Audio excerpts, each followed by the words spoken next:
take people and you expose them voluntarily to things that they are avoiding and are afraid of, that they know they need to overcome in order to meet their goals, their self-defined goals.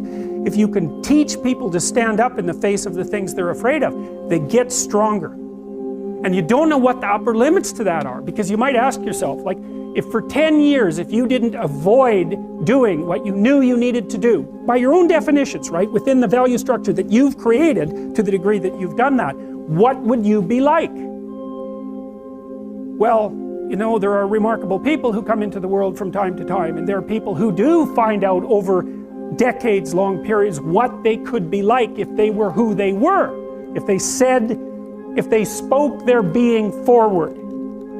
And they get stronger and stronger and stronger, and we don't know the limits to that. We do not know the limits to that.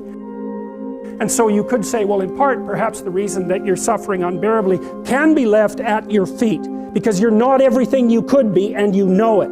And of course, that's a terrible thing to admit, and it's a terrible thing to consider, but there's real promise in it, right? Because it means that perhaps there's another way that you could look at the world, and another way that you could act in the world, so what it would reflect back to you would be much better than what it reflects back to you now.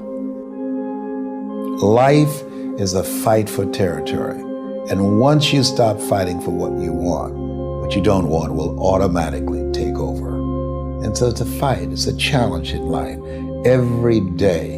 And what we have to do is embrace it. What we have to do is see it as a project to be worked on. I read something once that I live by. It said, in life, you will always be faced with a series of God-ordained opportunities, brilliantly disguised as problems and challenges. And so I see even cancer as a gift, as a God-ordained opportunity.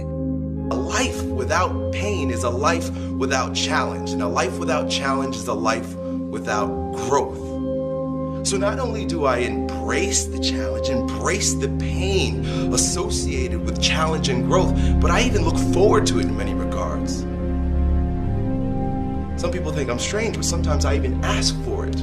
Send me a challenge, God, that you think should rid the world of pain. I invoke, please, give me some challenges here, because I need to be tested. I need to be stronger. I need to grow in my resolve with whatever weakness is in my character. Pain is a beautiful thing. Challenge is what life is about. A life without challenge, a life without pain is a life without growth. And where there is no growth, there is stale, stagnant energy. And that's where most people live, because most people's lives are designed around treading a path that is void of challenge. The minute they recognize challenge or pain, they move the other way. This is a primal instinct and normal and natural, but a weak perspective. Most people are bored if you ask them, what do you think about your life? Same old, same shit, different day, things of this nature. That's because they're living their lives in a lie that is shrouded in comfort. It doesn't exist. They're not challenged, they're not growing, they're bored, and they're better off dead. Lightness is found in pain. Embrace it, love it, and grow from it.